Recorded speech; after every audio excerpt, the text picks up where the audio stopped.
नमः शिवाय। ओम नमः शिवाय। अथ श्री वायु पुराण उत्तरार्ध षष्ठोऽध्यायः काश्यपीय प्रजा सर्गः। ओम नमः शिवाय। ओम नमः शिवाय। ऋषयः ऊचु एतत् श्रुत्वा वचस्तस्य नैमिषेयास्तपस्विनः पप्रच्छुर्ऋषयः श्रेष्ठं वचनस्य यथाक्रमम्। सप्तस्वेह कथम देवा जाता मनवंतरेष्वः इंद्र विष्णु प्रधानास्ते आदित्यास्तु महौजसः एतत् प्रब्रूहिणः सर्वं विस्ताराद्रो महर्षणः। ओम नमः शिवाय। एवमुक्तस्तदा सूतो विनयै ब्रह्मवादिभिः उवाच वदतां श्रेष्ठो यथा पृष्ठो महर्षिभिः। ओम नमः शिवाय। ओम नमः शिवाय। सूतुवाच ब्रह्मणो वै मुखात् सृष्टा यथा देवाः प्रजेप्सया सर्वे मंत्रशरीरास्ते स्मृता मनवन्तरेष्वः दर्शश्च पौर्णमासश्च बृहद्यश्च रथन्तरम् आकूतः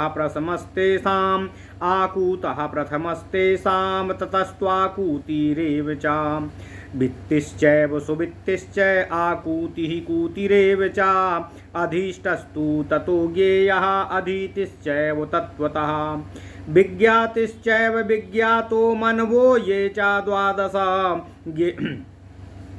ज्ञेयो द्वादश पुत्रश्च यस्याब्देन समाजयेत ताम तम दृष्ट्वा चाब्रवीद ब्रह्मा जया देवान् सूयत दाराग्निहोत्र संयोगो मिज्यामारभरेत् भतेति च एवमुक्त्वा तु तं ब्रह्मा तत्रैवान्तर्धीयत ततस्तेनभ्यनन्दन्त तद्वाक्यं परमेष्ठिनः सन्न्यस्येह तु कर्माणि वाङ्मनः कर्म जानितु यमेष्वेवावतिष्ठन्ते दोषं दृष्ट्वा तु कर्मसु क्षयातिशययुक्तं तु ते दृष्ट्वा कर्मणां फलम् जुगुप्सन्तः प्रसूतिं च निस्तन्द्रा निर्माभवन् अजस्त्वं काङ्क्षमाणस्ते विरक्ता दोषदर्शिनः अर्थं धर्मं च कामं च हित्वा ते वै व्यवस्थिताः पौरुषं ज्ञानमास्थाय तेजः संक्षिप्य च स्थितः तेषां च तमभिप्रायं ज्ञात्वा ब्रह्मा चुकोपः तान् ब्रवीत् तदा ब्रह्मा निरुत्साहान्सुरानतो प्रजार्थमिह यूयं वै प्रजा सृष्टामि नान्यता प्रसूयध्वं यजध्वं चेत्युक्तो वानस्मि यत्पुरा यस्माद्वाक्यमनादृत्य मन्वैराग्यमास्थिता जुगुप्सो मानः स्वं जन्म सन्ततिं नाभिनन्दथ कर्मणां चाकृतो न्यासो ह्यामृतत्वाभिकाङ्क्षया तस्माद्यूयमनादृत्य सप्तकृत्वस्तु यस्यथा ते सप्ता ब्रह्मणा देवा जयास्तं वै प्रसादयन् क्षमास्माकं महादेव यद्ज्ञानात् कृतं विभो प्रणिपत्य सानुनयं ब्रह्मा तान् ब्रवीत् पुनः लोके मया ननुज्ञातः कः स्वातन्त्र्यमिहार्हति मया परिगतं सर्वं कथमच्छन्दतो मम प्रतिपत्स्यन्ति भूतानि शुभं वा यदि वा शुभं लोके यदस्ति किञ्चिद्वै सच्चासत्यव्यवस्थितं बुद्ध्यात्मना मया व्याप्तं को मां लोकेति सन्धयेत भूतानां तार्किकं यच्चाप्येषां विधारितं तथा विचारितं यच्च तत्सर्वं विदितं मम मया स्थितमिदं सर्वं जगत् स्थावरजङ्गमम् आसामयेन तत्त्वेन कथं चेतुमिहोत्सये यस्माच्चाहं बिभ्रतो वै सर्गार्थमिह नान्यता इहे कर्माण्य नारभ्य को मे छन्दाद्विमोक्ष्यते परिभाष्य ततो देवाञ्जयान् वै नष्टचेतसा अब्रवीत् स पुनस्तान् वै धृतान् दण्डे प्रजापतिः यस्मान् मामाभिसन्धाय सन्न्यासो वा कृतः पुरः यस्मात् स विफलो यस्मात् स विफलो यत्नो ह्यापरस्वे त्वेष यः कृतः भवितातः सुखोदरको देवा भावेषु जायताम आत्मच्छन्देन वो जन्मो भविष्यति सुरोत्तमा भवन्तरेषु सम्मूढा षट्सु सर्वे गमिष्यथो वैवस्वतान्तेषु सुरास्तथा स्वायंभुवादिषु तज्ज्ञाता ब्रह्मणा तत्र श्लोको गीता पुरातनः त्रयीं विद्यां ब्रह्मचर्यं प्रसूतिं श्राद्धमेव च यज्ञं चैव तु दानं च एषामेव तु कुर्वताम् सा हि स्म विरजा भूत्वा वासतेनाप्रशंसयाः सह एवं श्लोकमुक्त्वा तु जायन् देवानाथा ब्रवीतो वैवस्वतेन्तरेति ते मत्समीपामिहेष्यथो ततो यूयं मया सार्धं सिद्धिं प्राप्स्यस्य शाश्वतीम् एवमुक्त्वा तु तान् ब्रह्मा तत्र वान्तर्धीयतो ततो देवास्तिरो भूतो ईश्वरे ह्याकुतो भया प्रपन्ना अणिमाद्यश्च युक्ता योगबलान्विता ततस्तेषां तु यस्तानवस्था भवन् द्वादशा हृदा जया इति समाख्याता जातश्चोदाधि सन्निभाः तथा स्वायंभुवे तस्मिन् सर्गे ते जज्ञिरे सुरा अजितायां रुचे पुत्रा अजिता द्वादशात्मका विधिश्च मुनयश्चैव क्षेमो नन्दो व्यवस्थथा प्राणोपानः सुधामा च क्रतुशक्ति ध्रुवास्तिथा इत्येते मानसा सर्वे अजिता द्वादश स्मृताः ये च यज्ञे सुरे सार्धं यज्ञभाजस्तथा स्मृता स्वायंभुवेन्तरे पूर्वं ततः स्वारोचिषे पुनः तुषिता नाम मेह्यान् प्राणाख्या यज्ञियासुरा पुनस्ते तुषिता देवा उत्तमे त्वन्तरे स्वयं तुषितायां समुत्पन्ना पुनः पुत्राः स्वरोचिषाः उत्तमस्य तु ते पुत्रा सत्यायां यज्ञिरे शुभा तथा सत्या स्मृता देवा उत्तमे चान्तरे तदा अभवन्यज्ञे भाजस्ते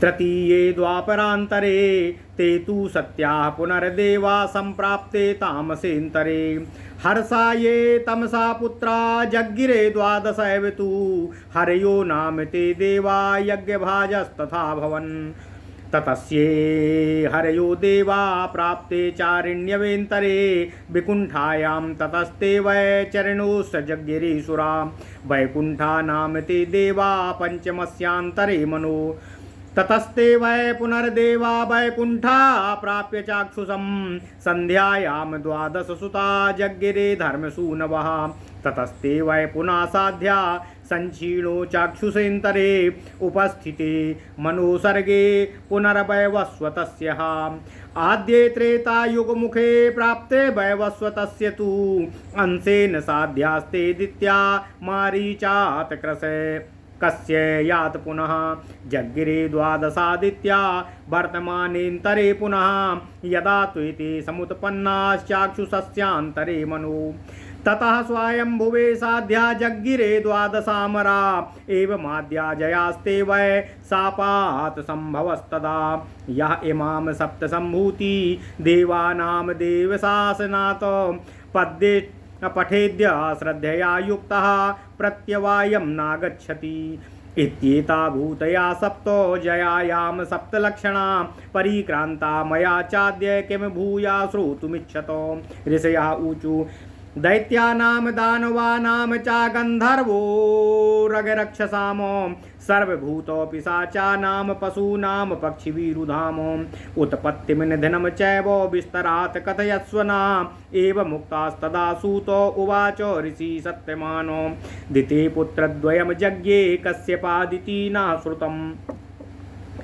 कश्यपस्थात्मजो तौ वै सर्वेभ्यः पूर्वजो स्मृतो असौत्ये हन्यातिरात्रस्य कश्यपस्याश्वमेधिके हिरण्यकशुपुर्नामो प्रथमं हिरात्विगासनम् उदित्या गर्भाद्विनिसृत्य तत्रासीनोच्च संसदि हिरण्यकशिपुस्तस्मात् कर्मणा तेन सा स्मृता ऋषयः ऊचु हिरण्यकशिपुर्नामो जन्म चैव महात्मनः प्रभावं चैव दैत्यस्य विस्तराद् ब्रूहि न प्रभो सूतवाच कश्यपस्याश्वमेघो भूत्पुण्यो वै पुष्करे पुरा ऋषिभिर्देवताभिश्च गन्धर्वैरुपशोभिता उत्कृष्टेनैव विधिना आख्यानादौ यथा विधि आसनान्युपै क्लिप्तानि काञ्चनानि तु पञ्च वै कुशपूतानि श्रीन्द्यानि कुशपूतानि त्रीण्यत्र कूर्चकफलकमेव च अमुख्यार्त्विजश्च चत्वारस्तेषां तान्यूपे कल्पयेत शुभं तत्रासनं यत्तु होतुरर्थो प्रकल्पितं हिरण्ययं तथा दिव्यं दिव्यास्तरणसंसृतम्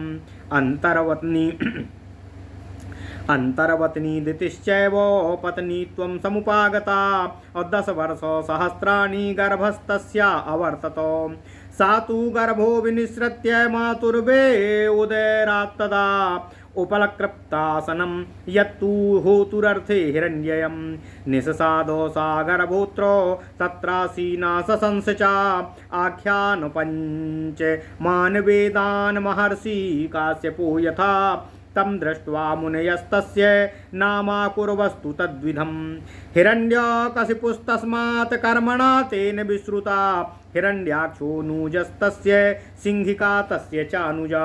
ओम नमः शिवाय ओम नमः शिवाय ओम नमः शिवाय। राहो सा जननी देवी विप्रचित्ते परिग्रहा हिरण्यकशिपुर्दैत्यश्चार परमं तपः शतं वर्षो सहस्राणो निराहारो ह्यदाशिराः तं ब्रह्मा छन्दयामास दैत्यं तुष्टो वरेण तु सर्वामरत्वं विप्रेसा सर्वभूतेभ्य एव च योगाद्देवान् विनिसृज्य सर्वदेवत्वमास्थितः दानवासुराश्चैव देवा समाभवन्तु वै मरुतेर्यन्महेश्वर्य मेषमेदीयतां वरः एवमुक्तोत ब्रह्मा तु तस्मै दत्त्वा यथेप्सितं दत्त्वा तस्मै वरादिन् दिव्यांस्तत्रैवान्तर्धीयत हिरण्यकशिपुर्दैत्या श्लोकैर्गीतपुरातने राजा हिरण्यकशिपुर्यां यामासां निवेशते राजा हिरण्यकशिपुर्यां यामासां निसेवते तस्यै दिशे देवा नमस्कुर्म महर्षिभिः। ओम नमः शिवाय। एवं प्रभावो दैत्येन्द्रो हिरण्यकशिपुर्द्विजा तस्यासीन नरसिंहा सह विष्णुर्मृत्युपुरा किल नखैस्तु तेन निर्भिन्नार्द्रशुष्का नखा स्मृताः हिरण्याक्षो सुता पञ्च विक्रान्ता सुमहाबला उत्कुरः शकुनिश्चैव कालनाभस्तथैव च महानाभश्च विक्रान्तो भूतसन्तापनस्तथा हिरण्याक्षो सुता ह्येते देवैरपि दुरासदाः तेषां पुत्राश्च पौत्राश्च वाडेयाः सा गणा स्मृता शतं तानि सहस्राणि निहतास्तारकामये हिरण्यकशिपो पुनश्चत्वारस्तु महाबला प्रह्लादा पूर्वजस्तेषा मनुह्लादस्तथैव च संह्लादश्च हृदश्चैव हृदपुत्रा निबोधत ह्लादो निषुन्दश्च तथा हृदपुत्रो बभूवतुः संदोपसुन्दो विक्रान्तो निषुन्दतनयाबुभौ ब्रह्मस्तु महावीर्यो मूकस्तो हृददायिनः मारीचः सुन्दपुत्रस्तु ताडकामुपपद्यते ताडका निहता साथो राघवेण बलीयसा मूको विनिहतश्चापि किराते साव्यसाचिनाम् उत्पन्ना महता चैव तपसा भाविता स्वयं त्रिस्ता कोट्यस्तु तेषां वै मणिवर्तो निवासिनाम् अवध्या देवता नाम वै निहिता सव्यसाचिनः। ओम नमः शिवाय। अनुह्लादो सुतो वायुसिनी वाली तथैव च तेषां तु शतसाहस्रो गणो हाला स्मृता विरोचनस्तु प्रह्लादी अपञ्च तस्यात्मजा स्मृता गवेष्ठी कालनेमिश्च जम्भो वास्कल एव च शुम्भस्तु अनुजस्तेषां स्मृता प्रह्लादसूनवा यथा प्रधानं वक्ष्यामि तेषां पुत्रान् दुरासदानो शुम्भश्चैव निशुम्भश्च विश्वक्सेनो महौजसा गवेष्ठिना सुता ह्येते जम्भस्य शतदुन्दुभिः तथा दक्षस्य खण्डश्च चत्वारो जम्भसूनवः विरोधश्च मनुश्चैव वृक्षायुः कुशलीमुखः अबास्कलस्य सुता ह्येते कालनेमि सुता शृणु ब्रह्माजिच्चक्षजिच्चैव देवान्त कनरान्तको कालनेमि सुता ह्येते शम्भोस्तु शृणुते प्रजाः धनुको हासिलो माचा नावलश्च सगोमुखा गवाक्षश्चैव गोमांश्च शम्भो पुत्रा प्रकीर्तिता विरोचनस्य पुत्रस्तु बलिरेकः प्रतापवान् बले पुत्रो शतं यज्ञे राजानः सर्व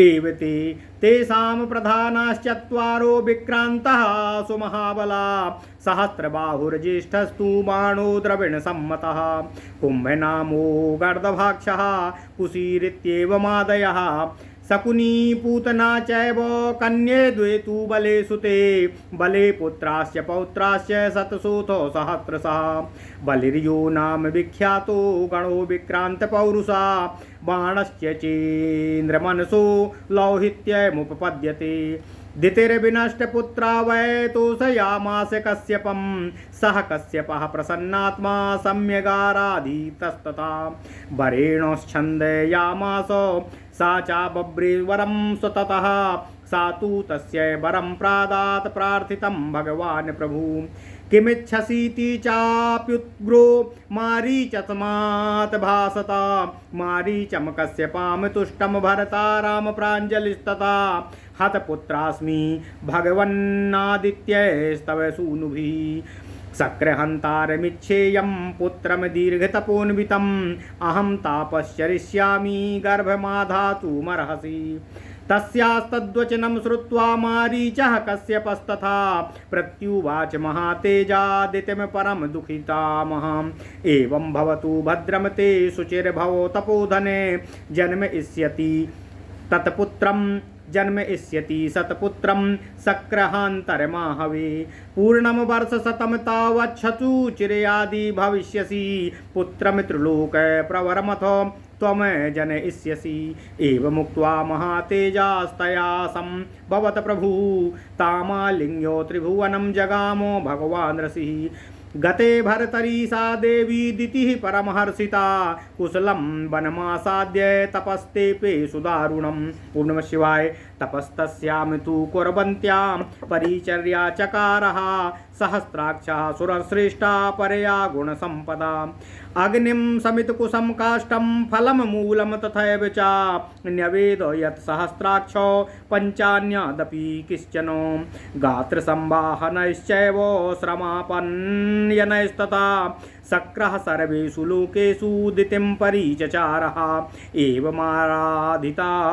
शक्रामुवाचाथो दितिस्तथा दितिरुवाच प्रीता तेऽहं सुरश्रेष्ठो 10 वर्षाणि पुत्रका अवशिष्टानि भद्रं ते भ्रातरं द्रक्ष्यति ततः जलयुप्सुं समाधस्ये लब्ध्वाहं तादृशं सुतं त्रैलोक्ये विजयं पुत्रो प्राप्स्यामि सहतेन वै एवमुक्त्वा दितिशक्रं मध्यं प्राप्ते दिवाकरे निद्रायापहृता देवी जानवो कृत्वा शिरस्तथा दृष्ट्वा तां शुचिं शक्रः पादयोर्गतमूर्ध्वजामो तस्यास्तदन्तरं लब्ध्वा जहासो चामुमूद च तस्या शरीरं बिभ्रतं विशेषातो पुरन्दरः प्रविश्य चामितं दृष्ट्वा गर्भमिन्द्रो महौजसम् अभिनत्सप्तधातं तु कुलीसेनो महायसाः भिद्यमानास्तदा गर्भो वज्रेण शतपर्वणा रुरोधो सस्वरं भीमं वेप्यमानः पुनः पुनः मारोदीरिति तं गर्भं शक्रः पुनरभासत तमगर्भं सप्तधा कृत्वा ह्यैकैकं सप्तधा पुनः कुलीसेनो बिभेदेन्द्रस्ततोदितिरुबुध्यतः नाहन्तव्यो नाहन्तव्यो इत्येवमुदितिरब्रवीत निष्पपातोदरस्द्वञ्ज्री मातुर्वचन गौरवात। ओम नमः शिवाय, ओम नमः शिवाय, ओम नमः शिवाय। ओम नमो भगवते वासुदेवाय। ओम देवकी सुत गोविंद वासुदेव जगतपति देहि मे तनियं कृष्ण त्वाम अहम शरणं गता। प्राञ्जलिर्वज्रसहितोदिति शक्रोऽभ्यभासत। ओम नमः शिवाय। असुचिर्देवी सुप्तासी पादयोर्गतमूर्धजा तदन्तर्महं लब्ध्वा शक्रहन्तारमाहवे भिन्नवान् गर्भमेतं ते बहुधा क्षन्तुमर्हसि तस्मिंस्तु विफले गर्भे दितिः परम दुखिता सहस्राक्षं ततो वाक्यं सा सानूनयं ब्रवीतो ममापराधात् गर्भोऽयं यदि ते विफलीकृतः नापराधोऽस्ति देवेश ऋषिपुत्र महाबला शत्रुर्वधे न दोषोऽन्ति तेन त्वां न सपामि भो प्रियं तु कर्तुमिच्छामि श्रेयो गर्भस्य मे कुरु भवन्तु मम पुत्राणां सप्त स्थानानि वैदिवी वातस्कन्धानि मान् सप्त चरन्तु मम पुत्रका मरुतश्चेति विख्याता गणास्ते सप्त सप्तकाः पृथिव्यां प्रथमस्कन्धो द्वितीयश्चैव भास्करे सोमे तृतीयो विज्ञेयश्चतुर्थो ज्योतिषां गणे ग्रहेषु पञ्चमश्चैव षष्ठः सप्तर्षिमण्डले ध्रुवे तु सप्तमश्चैव वातस्कन्धः परस्तु सः तानेते विचरन्त्यद्य काले काले ममात्मजाः अवातस्कन्ध्यानि मान् भूत्वा चरन्तु मम पुत्रका पृथिव्यां प्रथमस्कन्धे आमेघ्यो या आवह चरन्तु मम पुत्रास्ते सप्तमे प्रथमे गणे द्वितीयश्चापि मेधेभ्या आसूर्यात् प्रवहस्तु यः वातस्कन्धं द्वितीयं तु द्वितीयाश्चरतां गणः सूर्योध्वं तु ततः सोमाद्रुद्वाहो यास्तु वै स्मृता वातस्कन्धं तु तम् अप्राहुस्तृतीयाश्चरतां गणः सोमादूर्ध्वं तथक्षेभ्यश्चतुर्थः सुवहस्तु या चतुर्थो मम पुत्राणां गणस्तु चरतां विभो यक्षेभ्यश्च तथैर्वोर्माग्रहा द्विवाहस्तु या पञ्चमः पञ्चमः सौम्या स्कन्धस्तु चरतां गणः ऊर्ध्वं ग्रहादर्शनेभ्यस्तु षष्ठो वै योपराहृता चरन्तु मम पुत्रास्तु तत्र षष्ठे गणे तु ये सप्तर्षयस्तथैवोर्ध्वो माधुभ्रावत् सप्तमस्तु यः वातस्कन्धः परिवहस्तत्र तिष्ठन्तु मे सुतः एतत् सर्वं चरन्त्येते काले काले समात्मजा त्वत्कृतेन च नाम्ना वै भवन्तु मरुतस्तु मे ततस्तेषां तु नामानि माता पुत्रो प्रचक्रतु तत्कृते कर्मभिश्चैव मरुतो वै पृथक् पृथक् सत्त्वज्योतिस्तथादित्या सत्यस ज्योतिस्तथा परा तिर्यग् ज्योतिश्च सज्ज्योतिर्ज्योतिष्मान् परस्तथा प्रथमस्तु गणा प्रोक्तो द्वितीयं मे निबोधत और ऋतजित् सत्यजिश्चैव सुसेनः सेनजित् तथा सत्यमित्रोऽभिमित्रश्च हरिमित्रास्तथा परा गण एव द्वितीयस्तु तृतीयं मे निबोधत ऋतः सत्यो ध्रुवो विधर्ताथो विधारयः ध्यान्तश्चैव धुनिश्चैव युग्रो भीमास्तथैव च अभियुः साक्षेपश्चैव माह्वयश्च गणः स्मृता ईदृक्चैव तथान्या द्रक्याद्रक्च प्रतिकृतथा ऋक्तथा समितिश्चैव संरम्भश्च गणा गणः ईदृक् च पुरुषश्चैव अन्यादृक्षाच्च चेतसा समिता समितद्रक्षाच्च अप्रतिद्रक्षाच्च वै गणा अमरुतीदो शरतश्चैव तथा देवो दिशो परः यजुश्चैवानु द्रक्षामस्तथान्यो मानुषी विषा। ओम नमः शिवाय, ओम नमः शिवाय। दैत्या देवा समाख्याता सप्तैते सप्तका गणा एतेषु कोन पंचासन मरुतो नामतः स्मृतः प्रसंख्यातास्तथा ताभ्यां दित्या चैन्द्रेण चैव हि कृत्वा तेषां तु नामानि दितिरिन्द्रोमुवाचः वातसकन्धं चरन्त्वेते मम पुत्राश्च पुत्रका विचरन्तु च भद्रं ते दैवे सह समात्मजाः तस्यास्तद्वचनं श्रुत्वा सहस्राक्षः पुरन्दरः उवाच प्राञ्जलिर्भूत्वा मातर्भवतु तत्तथाः सर्वते मध्यस्थोक्तं ते भविष्यन्ति न संशयः देवभूता महात्माना कुमारा देवसम्मताः देवैः सह भविष्यन्ति यज्ञभाजास्तथात्मजा तस्मात्ते मरुतो देवा सर्वे चेन्द्रानुजामरा विज्ञेयाश्चामरा सर्वे दिति पुत्रास्तपस्विना एवं तो निश्चयं कृत्वा माता पुत्रो तपोधनो अजग्मूतिस्त्रिदिवं हृष्टो शक्रोऽपि त्रिदिवं गतः मरुतां हि शुभां जन्मो शृणुयाद्य पठेत वा और नावृष्टि भयमाप्नोति और बहवायुश्च भवत्युतो। ओम नमः शिवाय, ओम नमः शिवाय, ओम नमः शिवाय। ओम नमो भगवते वासुदेवाय। ओम देवकी सुत गोविंद वासुदेव जगतपति देहमेतनियं कृष्ण त्वाम अहम शरणं गता। अथ श्री वायुपुराण उत्तरार्ध षष्ठो अध्यायः काश्यपीय प्रजा सर्ग। ओम नमः शिवाय, ओम नमः शिवाय, ओम नमः शिवाय। ऋषियों ने कहा, सूत जी की बातों को सुनकर नैमिषारण्य निवासी तपस्वी ऋषियों ने उनकी श्रेष्ठ बातों के विषय में इस प्रकार पूछा।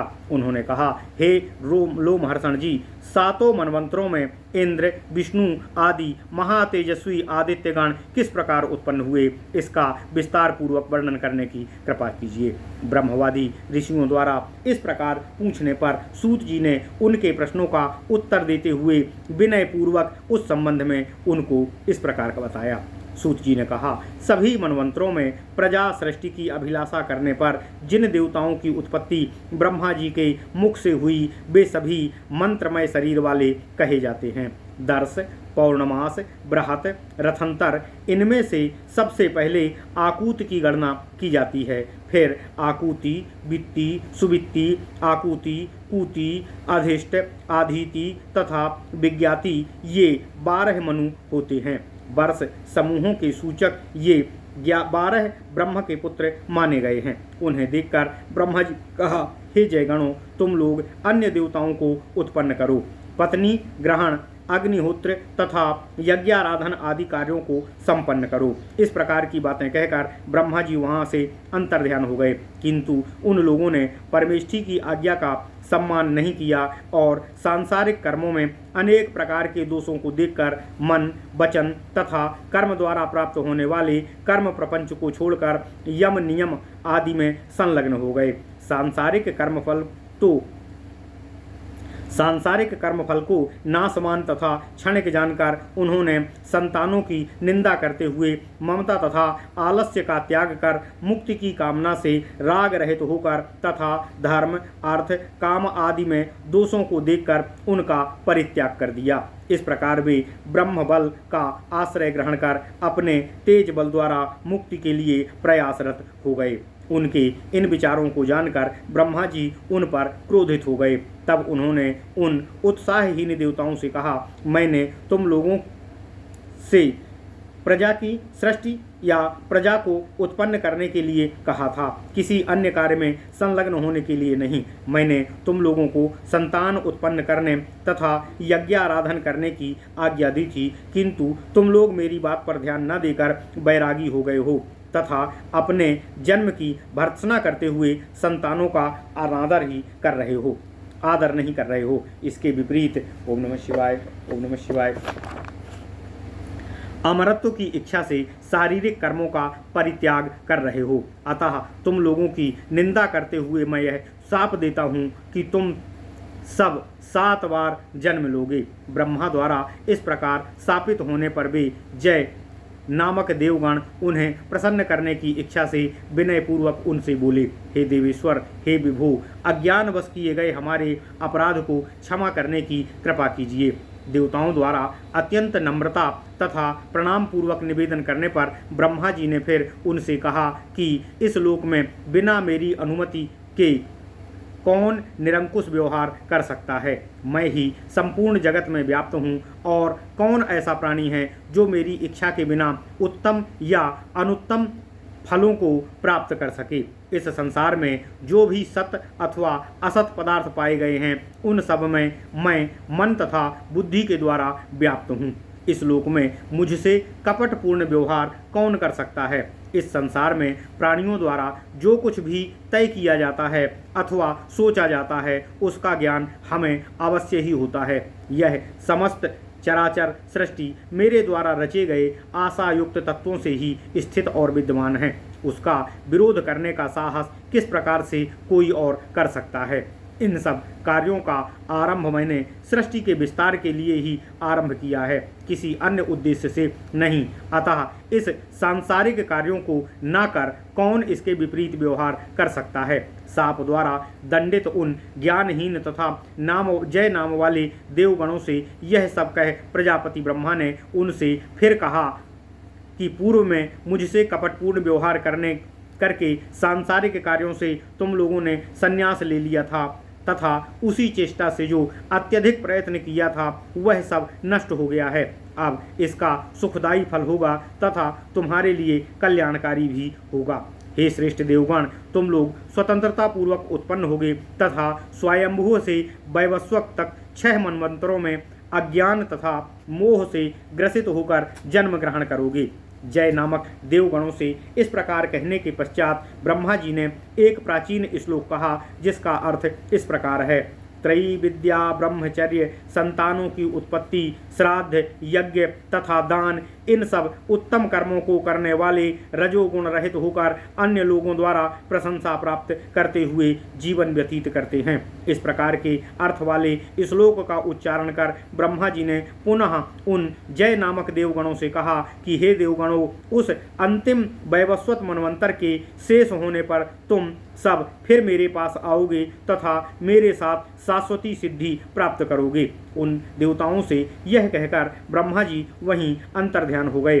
ब्रह्मा जी के अंतर्ध्यान हो जाने के पश्चात वे देवगण भय रहित होकर तथा अणिमा आदि से युक्त हो योग बल के सहारे योगाभ्यास में संलग्न हो गए। योगाभ्यास के फलस्वरूप उनके शरीर 12 समुद्र की भांति विशाल सरोवरों में परिणत हो गए जो जय सरोवर के नाम से विख्यात हैं। इसके पश्चात स्वयंभू मनवंतर में वे देवगण रुचि के संयोग से अजिता के गर्भ से अजित गण के नाम से विख्यात 12 पुत्रों के रूप में उत्पन्न हुए। वे विधि, मनुय, क्षेम, नंद, अव्यय, प्राण, अपान, सुधामा, क्रतु, शक्ति, ध्रुव तथा स्थिति इन 12 नाम वाले अजित गण ब्रह्मा के मानस पुत्रों के रूप में जाने जाते हैं। ये देवगण स्वयंभू मनवंतर में अन्य देवताओं के साथ यज्ञ भाग के अधिकारी माने गए हैं। इसके पश्चात स्वरोचिष मनवंतर में तुषिता के गर्भ से तुषित तथा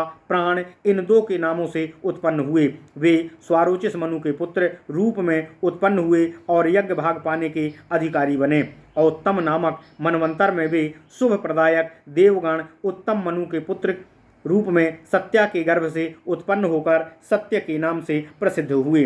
तृतीय मनवंतर के द्वापर युग में वे यज्ञ भाग के भागी बने। पुनः वे सत्य नामक देवतागण तामस नाम वाले मनवंतर में तामस की हर्षा नाम की पत्नी से हरि नाम से उत्पन्न होकर यज्ञ भाग को भोगने वाले हुए। इसके पश्चात वे हरि देवगण चरिष्णव मनवंतर में चरिष्णु मनु की विकुंठा नामक पत्नी से उत्पन्न हुए और इस 5वें मनवंतर में वैकुंठ नाम से प्रसिद्ध होकर यज्ञ भाग के अधिकारी बने। चाक्षुष मनवंतर में वे वैकुंठ नाम के देवगण साध्य के नाम से साध्या के गर्भ से के द्वारा धर्म के 12 पुत्र के रूप में उत्पन्न हुए।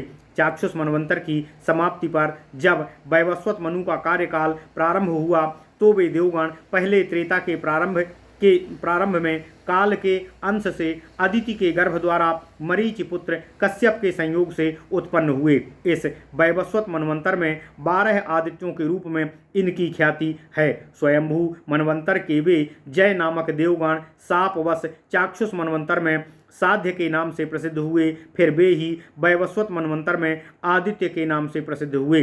ब्रह्मा के शाप के कारण उन देवगणों की ये 7 उत्पत्तियां जो श्रद्धापूर्वक पाठ करता है वह पाप कर्म में कभी संलग्न नहीं होता। इस प्रकार जय नामक इन देवगणों की 7 उत्पत्तियों का वर्णन मैंने आप लोगों से कर दिया।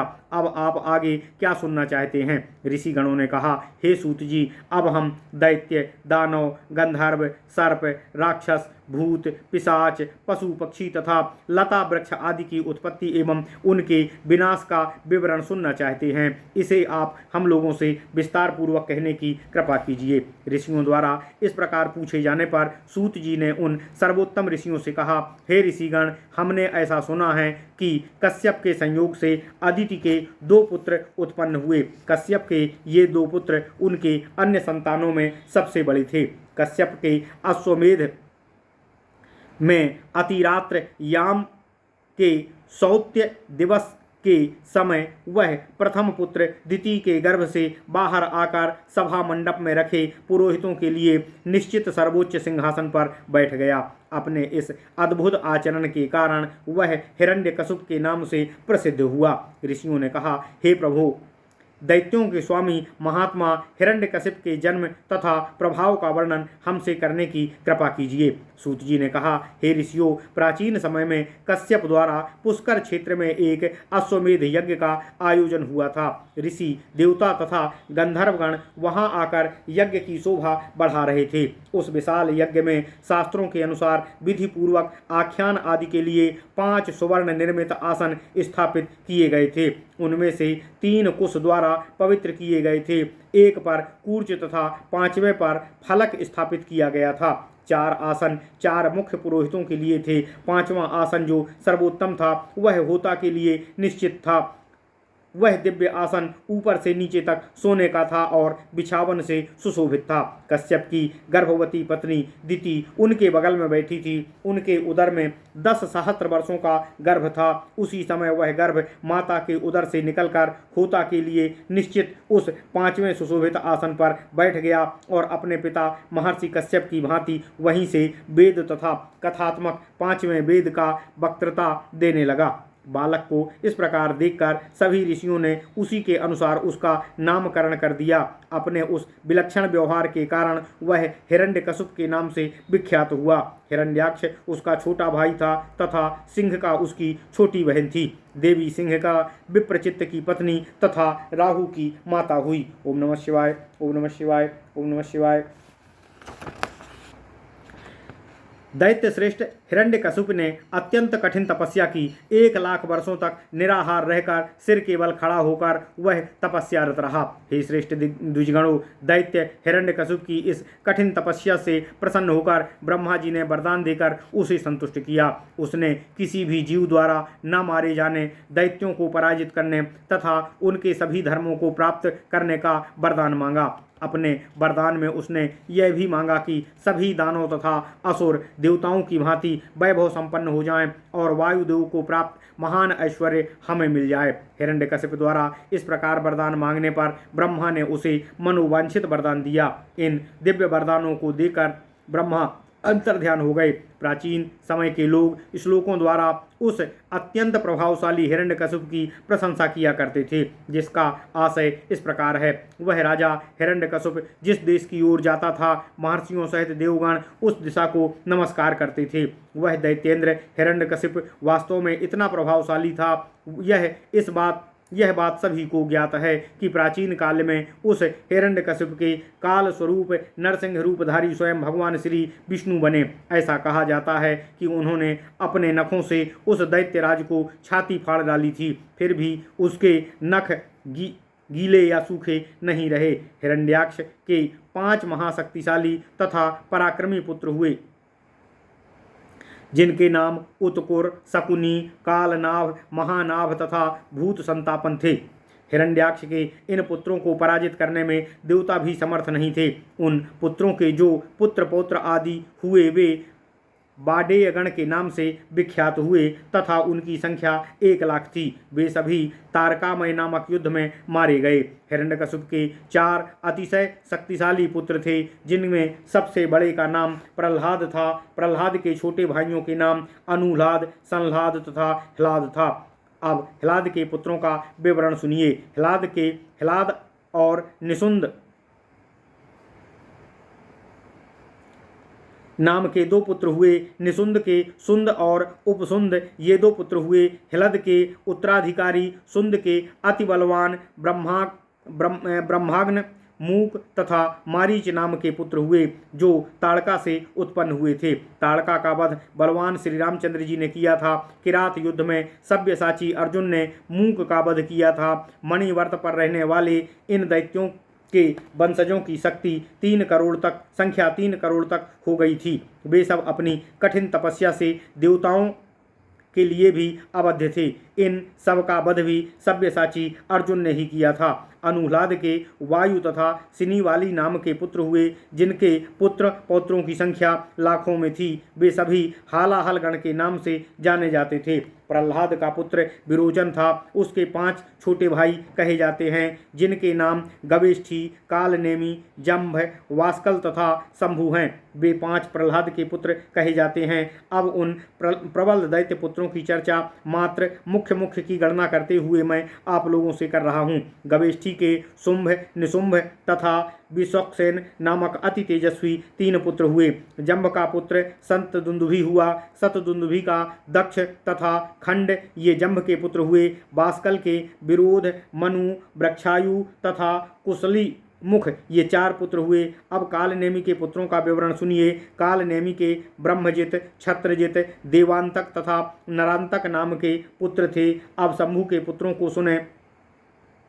धनुक, असिलोमा, नोबल, सगोमुख, गवाक्ष और गोमान, इन्हें शंभु का पुत्र कहा जाता है। विरोचन का बलि नाम का केवल एक परम प्रतापी पुत्र हुआ। बलि के 100 पुत्र हुए, जो सभी राजा हुए। उन 100 में से 4 अत्यधिक प्रबल तथा पराक्रमी हुए, जिनमें सबसे बड़ा सहस्त्रबाहु बाण था। बाण अत्यंत समृद्ध दैत्य था। उसके अतिरिक्त अन्य 3 कुंभनाभ, गर्दभाक्ष तथा कुशी थे। इनके अलावा और भी थे। बलि की शकुनी और पूतना नाम की 2 पुत्रियां थीं। बलि के पुत्र पौत्रों की संख्या हजारों में थी, जिनके नाम बलिगण के नाम से जाने जाते हैं। वे सभी अत्यंत पराक्रमी थे। इंद्र के समान बुद्धिमान बलि की राजधानी शोणित थी। दिति ने अपने पुत्रों का विनाश हो जाने पर अपनी सेवा द्वारा कश्यप को प्रसन्न कर लिया। दिति की उत्तम रीति से सेवा से प्रसन्न होकर कश्यप ने उन्हें वरदान देकर संतुष्ट किया। दिति ने उनसे वरदान मांगा। इस पर भगवान कश्यप ने उन्हें मनोवांछित वरदान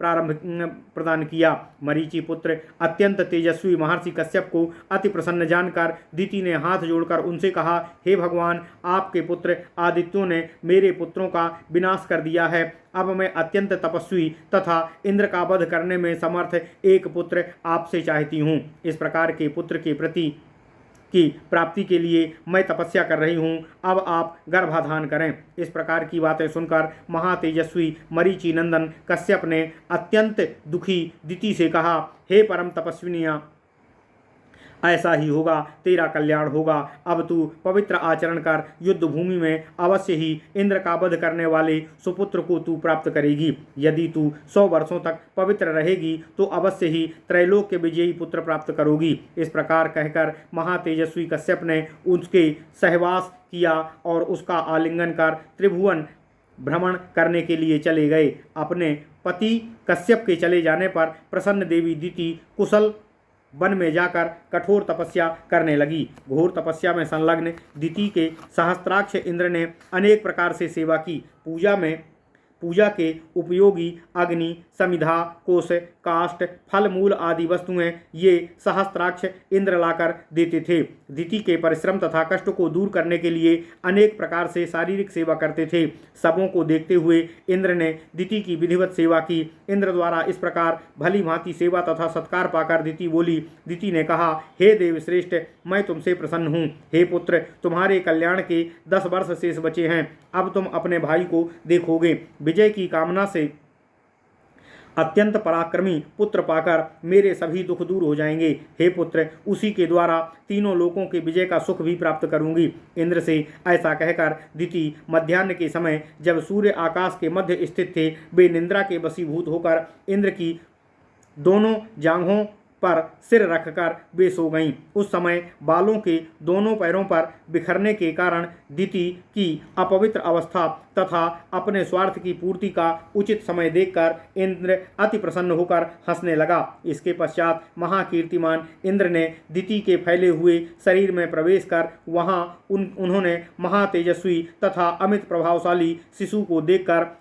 अपने वज्र से उसके 7 टुकड़े कर दिए। वज्र द्वारा काटे जाने पर वह भयभीत होकर भयंकर स्वर में रोने लगे। तब इंद्र ने उनसे कहा, मारुत मारुत मत मारुत, मत रो मत रो मत रो। इस प्रकार कहकर उन्होंने उन 7 टुकड़ों को प्रत्येक के पुनः 7-7 भागों में वज्र द्वारा काट दिया। उस समय दिति जाग गई थी और कहने लगी, मत मारो मत मारो। माता की आज्ञा पाकर उसका सम्मान करते हुए इंद्र वज्र समेत बाहर आ गया और हाथ जोड़कर बोले, हे देवी, तुम अपवित्र अवस्था में सो गई थीं। तुम्हारे केस दोनों पैरों पर फैले हुए थे। इस अवसर को पाकर युद्ध में मेरा संहार करने वाले इस गर्भ शिशु को मैंने अनेक टुकड़ों में काट डाला है। आप मुझे क्षमा करने की कृपा कीजिए।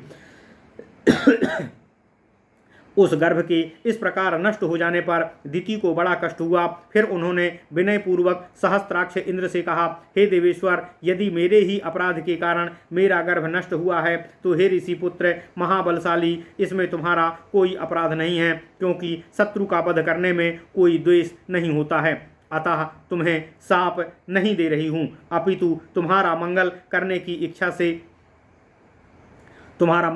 की मेरी इच्छा है। तुम मेरे गर्भस्थ इन शिशुओं का कल्याण करो। मेरे इन पुत्रों को स्वर्ग में 7 स्थान प्राप्त हों। मेरे पुत्रों को स्वर्ग में 7 स्थान प्राप्त हों। मेरे पुत्र वायु के 7 स्कंधों पर मरुत नाम से विचरण करें। उनके एक एक गण में 7-7 मरुत हों। इसका पहला स्कंध भूतल, दूसरा सूर्यमंडल, तीसरा चंद्रमा, चौथा ज्योतिगण, 5वां ग्रह, 6वां सप्तर्षि मंडल तथा 7वां और अंतिम स्कंध ध्रुव मंडल में हो। इस प्रकार मेरे पुत्र समय समय पर इन मंडलों में भ्रमण करते रहें। पृथ्वी के मेघमंडल तक जो आवह नामक प्रथम स्कंध है, उसमें मेरे 7 गण में से प्रथम गण के 7 पुत्र विचरण करें। द्वितीय प्रवह नामक स्कंध में जो मेघमंडल है, उसमें सूर्यमंडल तक है, उसमें द्वितीय गण के पुत्र विचरण करें। सूर्यमंडल से ऊपर चंद्रमंडल तक जो उद्वह नामक वायु स्कंध हैं, उसमें तीसरे गण विचरण करें। चंद्रमा से नक्षत्र मंडल तक जो चौथा सुबह नामक वायु स्कंध है, उसमें चौथा गण विचरण करे। नक्षत्र मंडल से ग्रह मंडल तक जो विवह स्कंध है, उसमें 5वें सुंदर गण विचरण करें। ग्रह मंडल से ऊपर सप्तर्षि मंडल तक जो पराहत नामक 6ठा स्कंद है, उसमें मेरे पुत्रों के 6वें गण विचरण करें। इसके पश्चात सप्तर्षि मंडल से ऊपर ध्रुव मंडल तक जो 7वां परिवह नामक स्कंद है, उसमें मेरे पुत्र के 7वें गण निवास करें। इस प्रकार मेरे ये पुत्र 7 स्कंधों में समय समय पर विचरण करते रहें। ये सब तुम्हारे द्वारा रखे गए मरुत नाम से प्रसिद्ध हों। इस प्रकार कहने के पश्चात उन माता तथा पुत्र ने उन सभी का नामकरण संस्कार किया। इंद्र द्वारा मारुद कहने पर उन सबका नाम मरुदगण पड़ गया। उन सबसे अलग अलग नाम इस प्रकार हैं। प्रमथ गण के मरुत इस प्रकार हैं: सत्यज्योति, आदित्य, सत्यज्योति, तिर्यक ज्योति, सज्योति तथा ज्योतिष्मान। दूसरे गणों के नाम इस प्रकार हैं: ऋतुजित, सत्यजित, सुसेन, सेनजित, सत्यमित्र, अभिमित्र तथा हरिमित्र। तृतीय गण के नाम इस प्रकार हैं: ऋत, सत्य, ध्रुव, धर्ता, विधर्ता, विधारथ, ध्वांत, धुनि, उग्र, भीम, अभियु, साक्षिप और अन्य। ये तृतीय तथा चतुर्थ गण के मरुत हैं। ईद्रक, अन्याद्रक, प्रतिकृत, यकृत, ऋक, समिति तथा सरंभ ये 5वें गण के मरुत हैं। इद्रक पुरुषद्य चेतस अन्य द्रक्ष समिताप समिवृक्ष तथा प्रतिदक्ष ये छठवें गण के मरुत हैं। सातवें गण के मरुत इस प्रकार हैं: मरुदित शरत दिश यजु अनुद्रक साम मानुषीविष दैत्य तथा देव। इस प्रकार एक गण के 7 मरुत हैं। ये सब 49 मरुदगण के नाम से विख्यात हैं। इंद्र तथा दिति ने इनकी गणना तथा नामकरण किया। उन सबों का नामकरण हो जाने के पश्चात दिति ने इंद्र से कहा, हे पुत्र, अब ये पुत्रगण तय किए गए वायु स्कंधों में विचरण करेंगे। तुम ऐसा ही करो जिससे मेरे ये पुत्र देवताओं के साथ सुखपूर्वक विचरण कर सकें। दिति की इन बातों को सुनकर सहस्त्राक्ष इंद्र ने हाथ जोड़कर कहा, हे माता, आपकी जैसी आज्ञा है मैं वैसा ही करूँगा, जैसी आपकी इच्छा है मैं वैसा ही करूँगा, इसमें तनिक भी संदेह मत कीजिए। ये सभी तुम्हारे महात्मा पुत्रगण देवताओं के समान ही हैं। यही नहीं, ये सब देवताओं से भी अधिक आदरणीय हैं। देवताओं सहित ये सब भी यज्ञ भाग के अधिकारी होंगे। सूत जी ने कहा, हे ऋषिगण, इसी कारण वे सब मरुदगण देवताओं में गिने जाते हैं। इंद्र के अनुज के रूप में वे उन सभी को अमरत्व की प्राप्ति हुई है। परम तपस्विनी दिति के पुत्र होने पर भी वे अमर माने गए हैं। इस प्रकार निश्चित करके वे तपस्विनी माता दिति तथा पुत्र इंद्र अतिशय हर्षित हुए। इसके पश्चात दिति अपने आश्रम की ओर तथा इंद्र स्वर्गलोक की ओर प्रस्थान कर गए। जो भी व्यक्ति इस कल्याणकारी मरुदगणों के जन्म विवरण को सुनता है अथवा पढ़ता है, वह दीर्घायु की प्राप्ति होती है, उसे दीर्घायु की प्राप्ति होती है तथा वह कभी भी अनावृष्टि के कष्ट का अनुभव नहीं करता है। ओम नमः शिवाय। इति श्री वायु महापुराणे वायु प्रोक्ते उत्तराखंडे उपोदघात पादे कश्यपी प्रजा सर्गो नाम 6वां अध्याय। इस प्रकार श्री वायु महापुराण उत्तरार्ध में कश्यप की प्रजा सृष्टि नामक 6वां अध्याय पूर्ण हुआ। ओम नमः शिवाय, ओम नमः शिवाय, ओम नमः शिवाय। ओम नमो भगवते वासुदेवाय। ओम देवकी सुत गोविंद वासुदेव जगतपति देह में तनियम कृष्ण त्वाम अहम शरणम।